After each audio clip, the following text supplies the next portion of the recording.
Hi guys, if he isn't complaining about not being able to get an account at the same bank as the king, he's whining about his party not getting a seat on a select committee. Nigel Farage has this pathetic perpetual victim mentality. Ironically, he's friends with people like Jordan Peterson and Andrew Tate. Perhaps he should take their advice and stop crying like a spoiled child and get his crap together. So who's the MP for Clacton whinging about now? Well, he's claiming that James O'Brien from LBC is inciting violence against him. I thought that sentence there was interesting. For me, you're reaching out into your critics. I mean, how would you convince your old LBC chum, James O'Brien? Well, I mean, he says you stoke division, you know, all this. I think he's somebody that I think he's someone that incites violence. Do you? I do. I don't think he should be broadcasting. He would deny that. He has caused so much hatred towards me. It's just not true.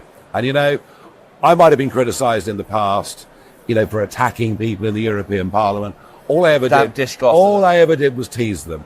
And, you know, some of these people, some of what's being said in media and being repeated out there in the streets, particularly since the riots, is really unpleasant. They say he's always the victim. You know, we can trace this back before the Breaking Point poster. But you notice that he doesn't criticize anything that James O'Brien has actually said. He hasn't countered anything that he has said. It's all, look, they're trying to incite violence against me. He has been saying for years now that Britain's population has been replaced by Muslims. Are Muslims really integrating?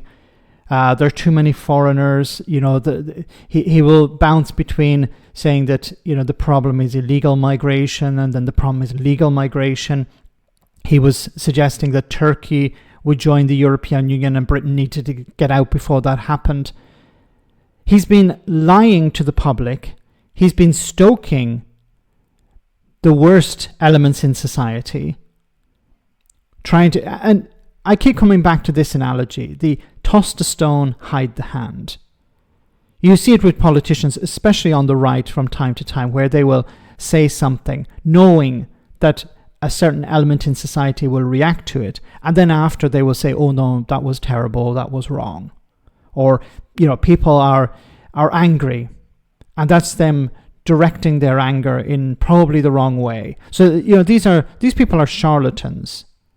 They're demagogues, but they're charlatans first of all, because they know what they're saying is going to have a reaction within a certain section of society. Like, nothing James O'Brien has said about Nigel Farage is untrue.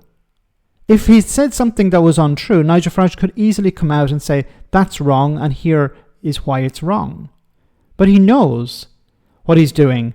He knows he's issuing dog whistles, and he knows which section of society is responding to those. And it benefits him. He stands up in the House of Commons. Does he represent his constituents of Clacton? No, he starts talking about immigration, or he talks about crime in general, and how, you know, the government is not dealing with foreign criminals. Why aren't they being deported? He knows exactly why they are not being deported, or a significant number are not being deported. When it came to the riots themselves, you know, he was simply asking questions. He knows his behavior results in violence, for example.